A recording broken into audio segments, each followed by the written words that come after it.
वाणी को वीणा बनाएं, बाण नहीं। वाणी को वीणा बनाएं, बाण नहीं, क्योंकि वाणी वीणा बनेगी तो जीवन में संगीत होगा, और वाणी यदि बाण बन जाएगी तो जीवन में महाभारत होगा। शब्द वही होते हैं, जरा से फेर से ज्ञानी और अज्ञानी बन जाते हैं।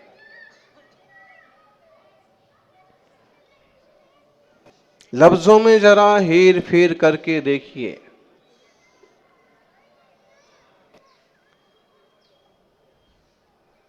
देखकर मुस्कुराने की बजाय मुस्कुरा के देखिए।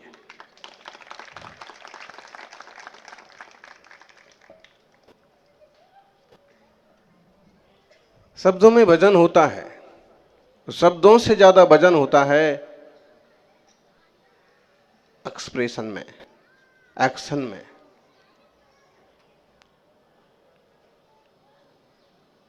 लहजे में, शब्दों में अगर 10% वजन होता है तो लहजे में 90% वजन होता है। वो शब्द आप किस ढंग से कह रहे हैं, इसलिए शब्दों को संभालो। शब्द संभारे बोलिए, शब्द के हाथ ना पाओ। एक शब्द औसत करे, एक हृदय में घाव। कहते हैं द्रौपदी ने यही तो कहा था, अंधों के अंधे होते हैं, और इतने से महाभारत हो गई। जिह्वा को संभालो। जो जिह्वा को संभाल लेता है उसका जीवन संभल जाता है।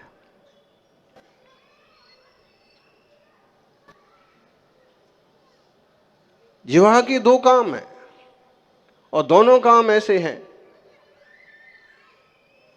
कि अगर वे ठीक ठीक हुए तो इंसान संत बन जाता है, और अगर वो गलत हुए तो शैतान बन जाता है। जिह्वा के दो काम कौन कौन से दो काम हैं?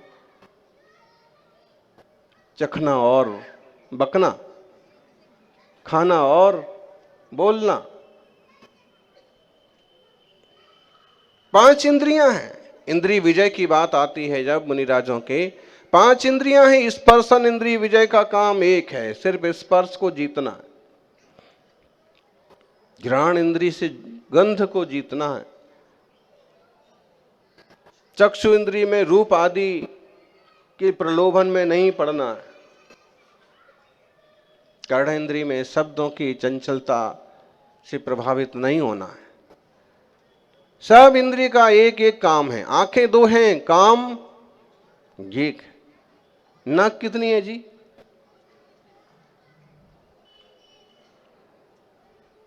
आ रहा बोलो। एक नाक है। अच्छा, अध्यक्ष जी बताओ कितनी नाक है? गौतम भाई कितनी नाक है? कौन बताएगा? हाँ, नाक तो एक ही है, छेद 2 हैं।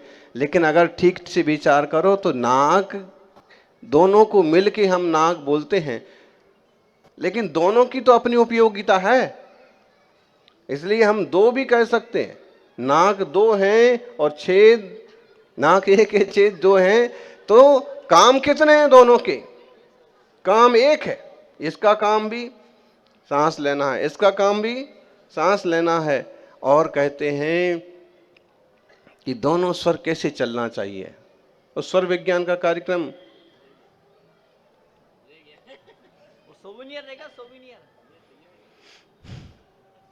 स्वर विज्ञान बड़ी चीज है। कौन सा स्वर चल रहा है, कौन सी नाक से हवा आ रही है, किस तरफ से आ रही है, किस तरफ से जा रही है, कितनी उसकी स्पीड है, इसके आधार से कई चीजों का निर्णय होता है। कुछ नहीं सूझे, ज्यादा गर्म हो रहे हैं तो वाया स्वर चालू करो, ठंडे हो जाएंगे। ज्यादा ठंडे हो रहे हैं तो दायां स्वर चालू करो, गर्म हो जाएंगे। दोनों का काम सांस लेना है, लेकिन दोनों साथ साथ चलने लग जाएं।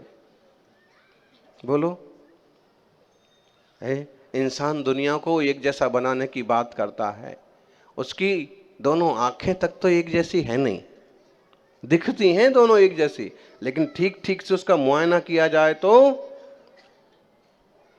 दोनों आंख तो एक जैसी है नहीं, दोनों नाक, दोनों स्वर भी एक साथ चलते नहीं। और अगर दोनों स्वर एक साथ चलें, थोड़ी देर चलें, तो अध्यात्म दृष्टिकोण का विकास होता है। लेकिन अगर लंबे समय तक दोनों स्वर एक साथ चलते रहें तो समझ लो इसके जाने का समय आ गया। ये भी एक निमित्त होता है। आपके एक ही साथ चल रहे हैं ना, तो बोलो फिर आओ कमेटी वाली व्यवस्था बनाओ। है वो 2-3 तो थे, वो विपिन वगैरह तो डोली बना के ही रखते थे।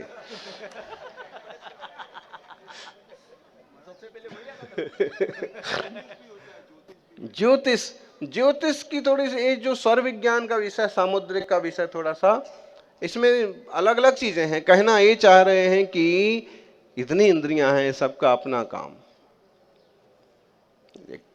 स्पर्श के लिए पूरा शरीर है, लेकिन जीव एक है, काम दो हैं। अच्छे से बोलना आता है आपको, शब्दों का ठीक उपयोग करना आता है, तो आप पूज्य बन जाते हैं, आदरणीय हो जाते हैं।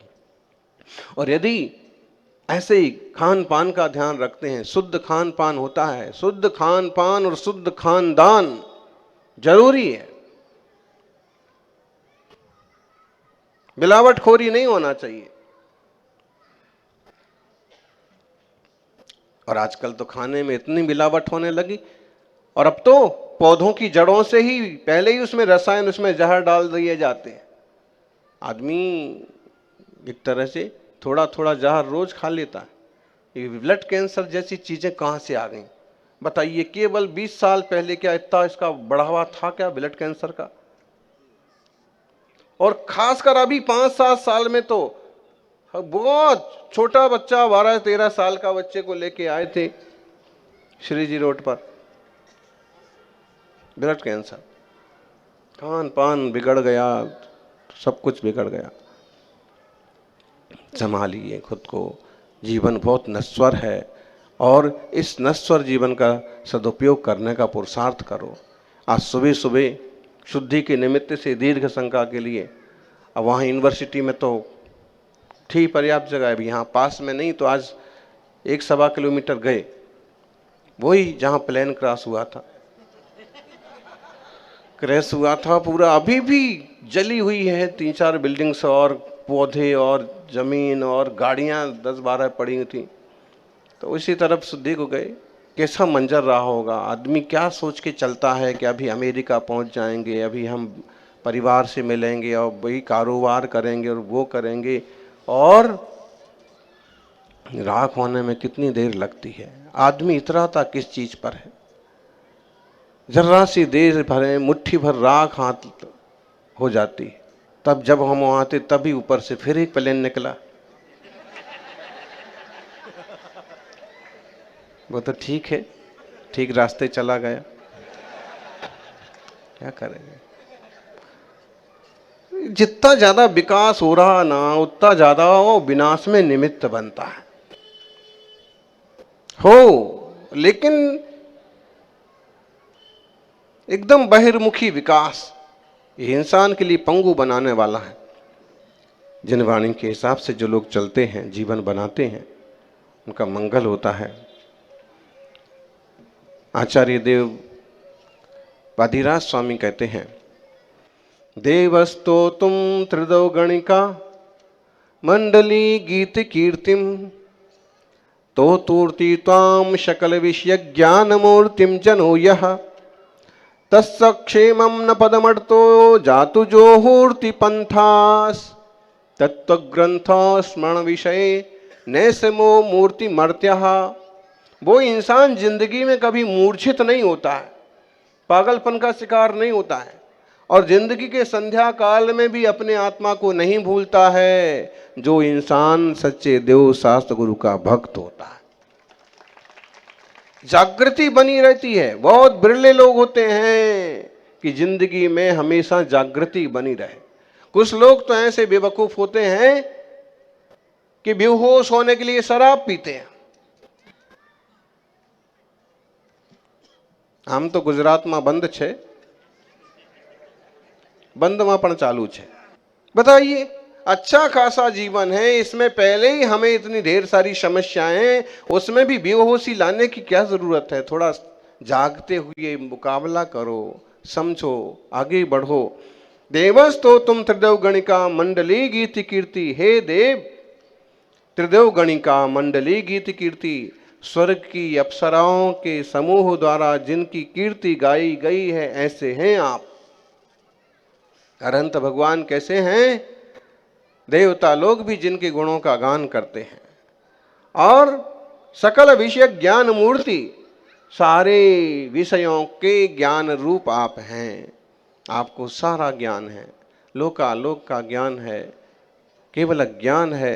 भगवान सर्वज्ञ हैं, वीतरागी हैं, हितोपदेशी हैं, लेकिन कर्ता धर्ता नहीं है। हम जबरदस्ती कर्ता धर्ता बन करके परेशान होते हैं। अकर्ता स्वभाव को जानो ज्ञानी, और जब अकर्ता स्वभाव को जानेंगे तो अकर्ता स्वभाव की उपलब्धि होगी। तो तूर्ति तुम सकल विषय ज्ञान मूर्तिम जनो यहाँ। जो व्यक्ति, जो मनुष्य शीघ्रता से आपकी स्तुति करने के लिए तैयार होता है, तस्यम क्षेमम न पदमर्तो, उसका कल्याणकारी पथ जो है वो कहीं बाधित नहीं होता है। जातु जो होर्थि पंथा, जो आपके मार्ग पर चलता है, आपकी स्तुति करता है, आपकी प्रार्थना करता है, आपके सानिध्य में रहता है, वो कभी विचलित नहीं होता, मार्ग से भ्रष्ट नहीं होता। और तत्व ग्रंथ श्रवण विषय नैस मोमूर्ति मर्त्याहा, और वह इंसान तत्व ज्ञान के विषय में मूर्छित नहीं होता। वेद विज्ञान कितने लोगों को है? बोलो ज्ञानी, तो दुनिया में हजारों मत हैं, संप्रदाय हैं, लेकिन तत्व ज्ञान मुमुक्षुता कितने जीवों को है?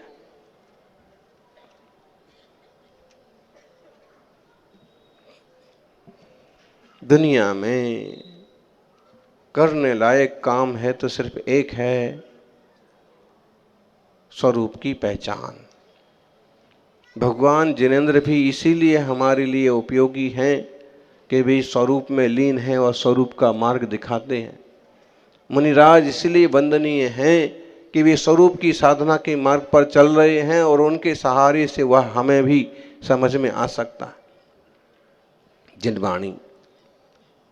जिनवाणी भी यही मार्गदर्शन करती है। भगवान जिनेंद्र ने, वीतरागी परमात्मा ने जो कहा है, उस मार्ग पर चलिए, और जो उस मार्ग पर चलता है वो कभी मूर्छित नहीं होता है। मूर्छित का मतलब बेहोशी। आजकल लोभ लालच की मूर्छा भी जबरदस्त बढ़ती जा रही है। क्रोध भी एक तरह की मूर्छा है। जब आदमी क्रोध में होता है तो उसे कुछ नहीं सूझता। जब लालच में होता है, जब किसी तरह के पाखंड में होता है। कल परसों की कोई चर्चा हमने सुनी, एक मां ने अपने 2 बच्चों को मार दिया। बताइए क्या कारण है? इसके पीछे क्या कारण है? या तो कोई वासना का कारण है, या फिर किसी तरह का अंधविश्वास का।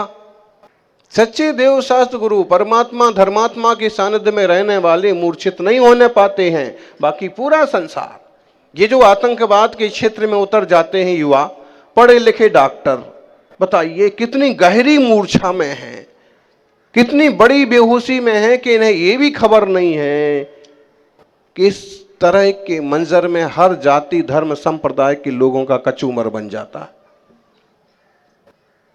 बताइए, ऐसी बड़ी मूर्छा, कितना नुकसान होगा, किसका नुकसान होगा? और इस तरह का अत्याचार अपराध करने वाले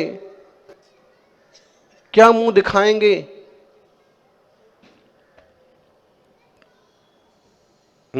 अगर ईश्वर की बात करो, खुदा की बात करो, वो पुराना गाना, सजन रे झूठ मत बोलो, मतलब झूठ अकेला बोलो तो भी वहां जाना बड़ी शर्म की बात हो जाएगी। फिर ऐसे अपराध करने वालों का क्या होगा।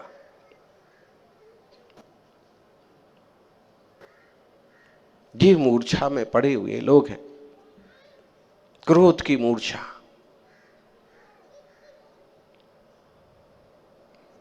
क्रोध अपने आप में पागलपन है। जब क्रोध सवार होता है तो एकदम भूत की तरह, पागलों की तरह चेष्टा करने लगते हैं, और दो चार लोग भी उसके पकड़े ना तो भी पकड़ में नहीं आता है। आंखें लाल हो जाएंगी, शरीर विचलित हो पड़ेगा। सावधान रहो। ब्रह्मा विष्णु महेश भी इसको नहीं जीत पाए। फिर भी जिनवाणी ने जो मार्गदर्शन किया उस हिसाब से चलेंगे तो इसको जीत पाएंगे। और इन विकारों के मिटने पर ही कोई आत्मा परमात्मा होता है। सौभाग्यशाली हो। क्रोध की मूर्छा, मान की मूर्छा, मायाचारी, छल कपट करते हैं लोग। कई लोग बड़े अहंकार में डूबे रहते हैं। कै बात का करते हो गुमान, मत कर माया रो अभिमान, मत कर काया रो अहंकार, काया गार से काची, गार से कच्ची। ये सोच करके कि मतलब ये विस्फोट हुआ, एक प्लेन क्रॉस हुआ और खिलौनों की तरह, घास फूस की तरह सब खत्म हो गया। फिर काय बात का इतराना होता है भाई। बड़ी बड़ी बिल्डिंग्स मिट्टी में मिल जाती हैं, गाड़ियां आग के हवाले मिट्टी में मिल जाती हैं। फायदा तो इतना ही है इस पर्याय का कि धर्म को जानो समझो, इतराने जैसा कुछ भी किसी के पास नहीं है। मूर्छा में रहते हैं, लेकिन थोड़े से लोग हैं कि सब कुछ होने के बाद भी विनम्र हैं, धर्मात्मा हैं। माया की मूर्छा, इतना छल कपट कर रहे हैं, इतना इतना। वो जामनगर का डॉक्टर, उसने 50 लोगों के हार्ट के ऑपरेशन करके मौत के घाट उतार दिया। वो तो एक दो नेता उसके माथे पड़े और उनका गड़बड़ हुआ तो उस पकड़ में आया सा, नहीं तो कोई बीमारी नहीं है। अस्पताल मत जाइए, जिंदा रहना है आजकल आपको तो अस्पताल मत जाओ। सबसे बड़े कसाई वहीं मिलेंगे।